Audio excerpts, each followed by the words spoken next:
20 crore to be, ए ने B को माल बेचा, तो ए के लिए तो सेल है, यहां लिखूंगा सेल टू बी। कितने का बेचा? 20 का। ठीक है, तो बी ने खरीदा भी तो होगा, बी ने खरीदा भी तो होगा।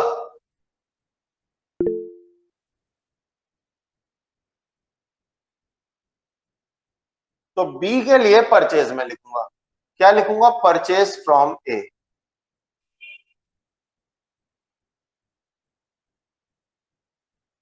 ठीक है जी।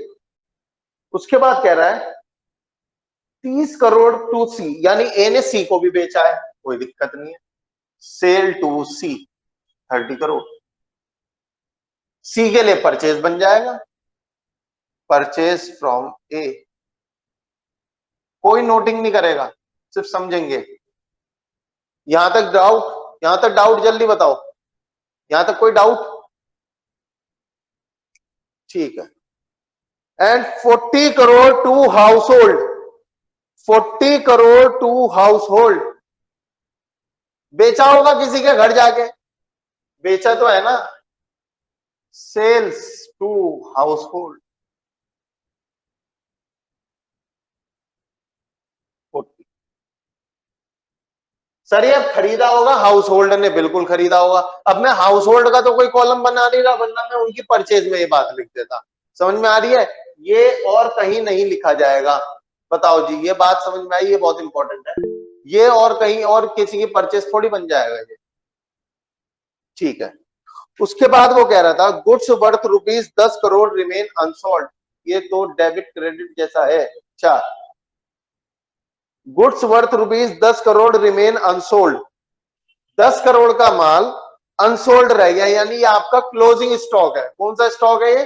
कोई स्टॉक ना बताए, ओपनिंग या क्लोजिंग, तो हम क्लोजिंग मान के चलते हैं। क्लोजिंग स्टॉक हमारा चेंज इन स्टॉक में ही आता है, तो मैं यही लिख दूंगा इसको, closing stock.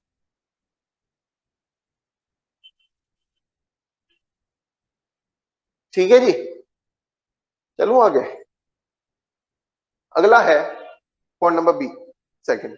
B sell his output worth ₹40 crore to C. B ने सी को माल बेचा, तो सेल टू सी 40। तो सी ने खरीदा भी तो होगा, ये मत भूल जाना कि सी खरीद भी तो रहा होगा अगर बी बेच रहा है तो यहां लिख दो purchase from B.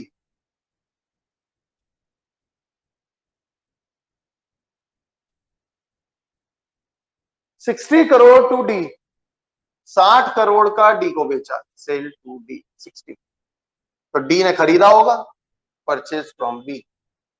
Hand to hand लिखना, छूट गया तो बेटा भूल जाओ, फिर तो ढूंढते रहोगे, क्वेश्चन में टाइम खराब हो जाएगा। And 50 crore to final consumption, और सेल फॉर फाइनल कंजम्पशन ऐसे लिख दो, क्या दिक्कत है? यानी हाउस होल्ड को ही बेचा होगा, ये भी कोई दिक्कत नहीं है, मैं तो उसकी तरफ जा ही नहीं रहा, मैं तो फाइनल कंजम्पशन वर्ड लिख पाता हूँ। 50। और ये परचेज में आएगा नहीं किसी की, क्योंकि सी और डी की बात नहीं हो रही है और किसी कंजम्पशन की बात हो रही है, मैं उसकी बात ही नहीं कर, सिर्फ सेल रिकॉर्ड होगी। ठीक है जी। उसके बाद थर्ड पॉइंट है C sells his output worth ₹100 crore to D. C ने डी को माल बेचा, तो सेल टू डी 100 CR, 100 ही लिखो। तो डी ने खरीदा भी होगा।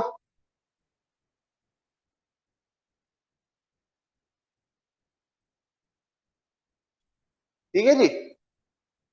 100 crore to household, C ने सेल टू हाउस होल्ड, क्या दिक्कत है? लिख देंगे हम तो। कितना है? 100।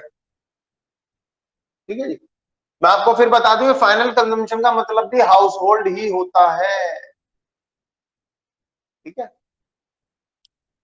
एंड एक्सपोर्ट वर्थ ₹100 करोड़, और इसने एक्सपोर्ट भी करा है साहब, एक्सपोर्ट का मतलब भी तो माल बेचना ही होता है, क्या दिक्कत है?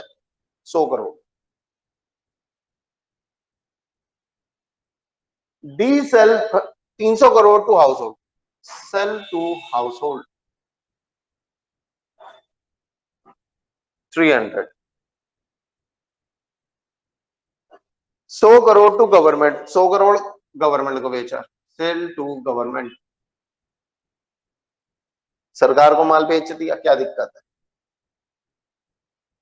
हाँ जी,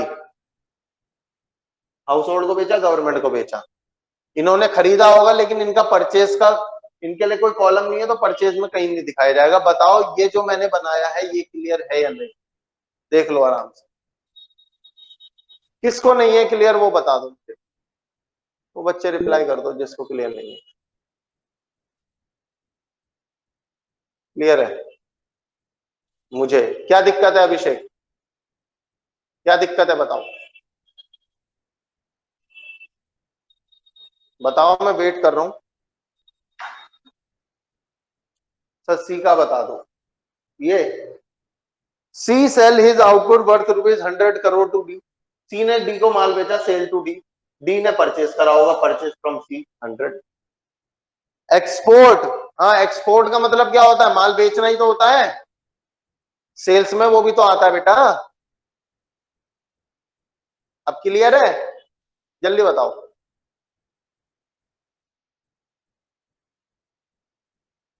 अभिषेक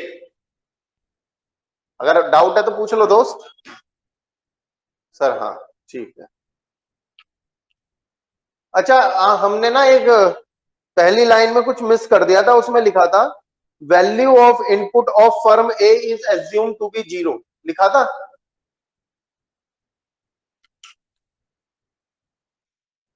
और मैंने अभी अभी आपको बताया वैल्यू ऑफ इनपुट का मतलब होता है इंटरमीडिएट कंजम्पशन। तो कह रहा है ए का आप इंटरमीडिएट कंजम्पशन 0 मान लो, क्या दिक्कत है? मान लेते हैं। अब कोई दिक्कत वाली बात नहीं है, वैल्यू एडिड निकालना है मुझे इन सबका। कैसे निकलता था? Value of output minus intermediate consumption, यानी मेरा वैल्यू एडिड आ जाएगा। तो ए का निकाल लेते हैं, ए का पहले टोटल कर लो, वैल्यू ऑफ आउटपुट का टोटल 20, 50, 40, 90, 100, और ये तो 0 है तो 100 में से 0 गए 100, ये भी टोटल कर लो 150, इसका टोटल 20 है, 150 में से 20 गए 130, इसका टोटल कर लो 300, इसका कर लो 70, 230, फिर ये कर लो 400, ये कर लो 160, जो आएगा आपका 240। हाँ जी, डाउट पूछो वरना मैं आगे चलूंगा इस क्वेश्चन के अंदर। ये समझ आ गया जो मैंने अभी अभी करा है, ये सब प्लस माइनस है? ठीक है। जो बच्चा होमवर्क कर रहा है तुरंत पकड़ेगा बात, 1 सेकंड में पकड़ेगा बात, जो समय दे रहा है अपनी पढ़ाई। क्वेश्चन में क्या क्या मांगा था मैं अब उसकी तरफ चलूंगा। Calculate, calculate value added by each firm, her firm का वैल्यू एडिड निकालो। हमने निकाल दिया, हर फर्म का निकाला अलग अलग, क्या दिक्कत? उसके बाद कह रहा था टोटल वैल्यू एडिड, कह रहा है सबका टोटल कर दो, तो टोटल कर देंगे, इनका टोटल कर लो। ये हो गया आपका 230, 460, 660, 700, टोटल वैल्यू एडिड 700।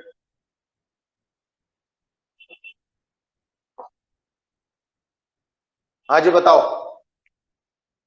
जल्दी बताओ, ये दो चीजें समझ आ गई? ठीक। अब एक चीज और मांगी है क्वेश्चन में, वो मांगी है total consumption expenditure, total consumption expenditure. Notes वाले पेज पे आओ और लिखो total consumption expenditure means, total consumption expenditure mean